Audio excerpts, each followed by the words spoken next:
Ang programang ito ay rated SPG. Striktong patnubay at gabay ng magulang ang kailangan. Maaaring may masiselang tema, lengguwahe, karahasan, sexual, horror o droga na hindi angkop sa mga bata. Malalaman ni Giselle na hindi talaga lumaki sa farm itong si Morgana. Alamin natin. Welcome back sa aking channel, mga kaganapan sa abot kamay na pangarap. Napaka-intense nga ng mga kaganapan sa abot kamay na pangarap. Nagising sa farm ang lumaki daw sa farm na si Morgana matapos siyang dalhin ng tauhan ni Giselle sa isang farm para gantihan ni Giselle at ipahiya sa buong mundo.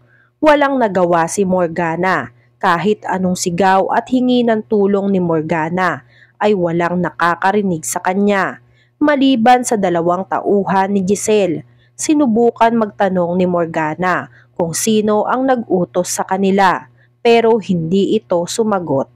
Habang pinaglalaroan si Morgana, galit na ito.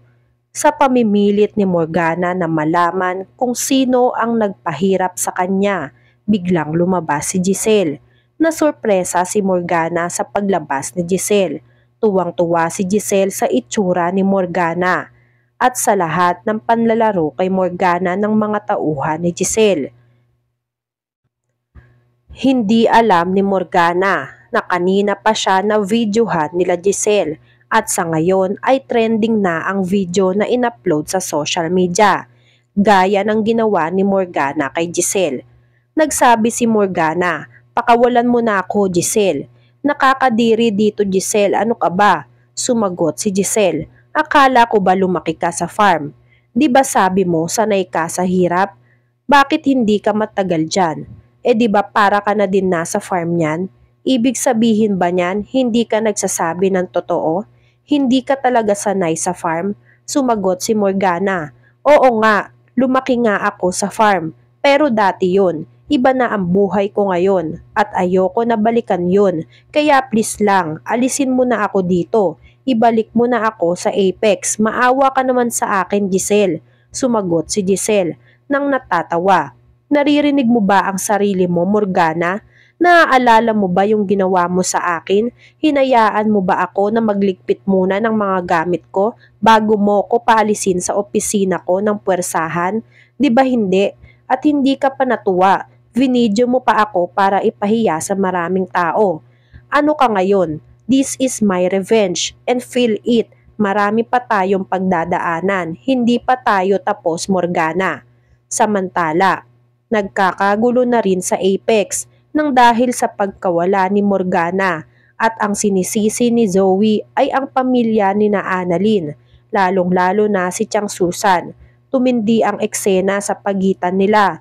Nagkaroon ng sakitan. Maraming tao sa Apex ang nakasaksi ng banggaan ng 2 panig. Hindi maintindihan ni Annalyn kung bakit sila ang sinisisi ni Zoe samantalang wala naman silang kaalam-alam sa pagkawala ni Morgana. Hindi nga nila alam na nawawala pala si Morgana dahil busy sila sa pag-aasikaso sa kalagayan ni Chang Susan.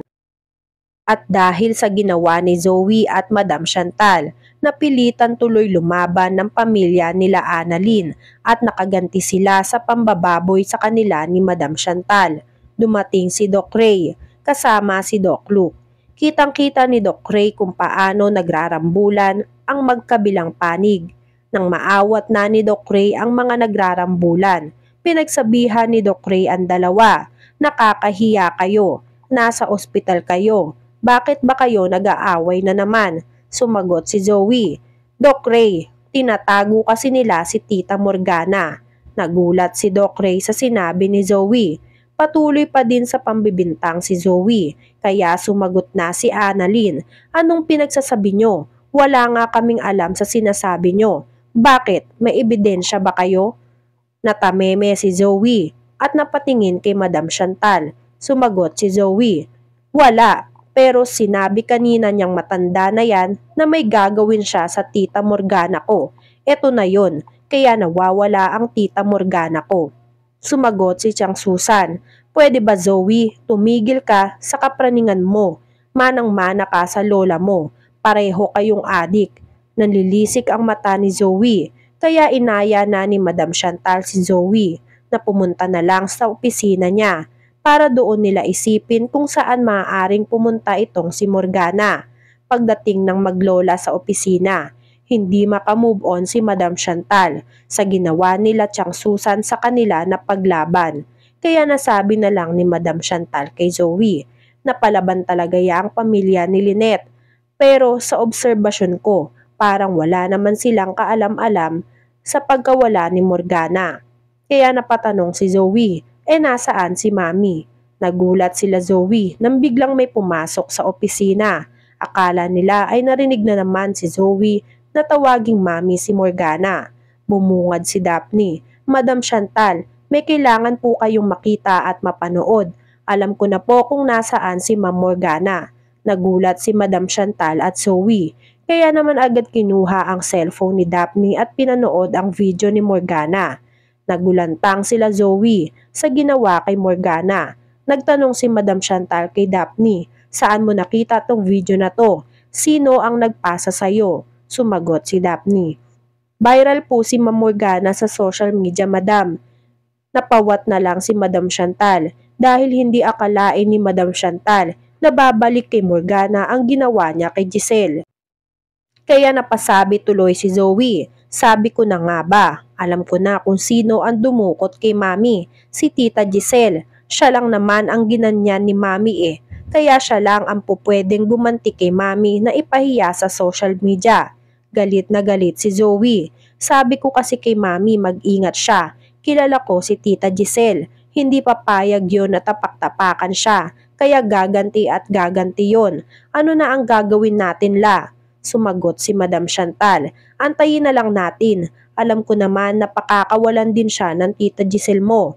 Dahil natapos na niyang videohan si Morgana.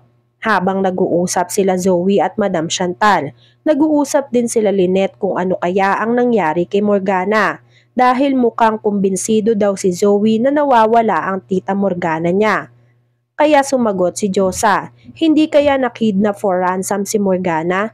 Kasi diba Chinese yun? Sumagot si Lynette, oo nga no, hindi malabo yun. Maya-maya, biglang dumating si Nurse Evan at Nurse Karen. Nagmamadali itong lumapit kila Annalyn. Alam na namin kung nasaan si Ma'am Morgana. Sumagot si Lynette, saan? Kaya agad-agad pinanood nila Nurse Karen at Nurse Evan ang video na kumakalat sa social media. Napatanong si Lynette, si Morgana yung naka-costume ng baboy? Sumagot din si Tiang Susan, oo nga, si Morgana ba yan? Sumagot si Nurse Evan, oo, si Ma'am Morgana po yan. Sabay-sabay silang nagtawanan. Tuwang-tuwa sila sa nangyari kay Morgana. Sabay sabi ni Tiang Susan, di ba dapat sanay siya sa farm kasi lumaki siya sa farm? Ayan, bagay siya dyan. At nagtawanan muli silang lahat. Hanggang kailan kaya ang paghihiganti ni Giselle kay Morgana? Yan nga ang mga kaganapan at mga dapat nating abangan dito sa Abot Kamay na Pangarap. Kung gusto nyo pa ng mga gantong klaseng video ay mag-subscribe at i-like itong video na to. Maraming salamat po. I got you!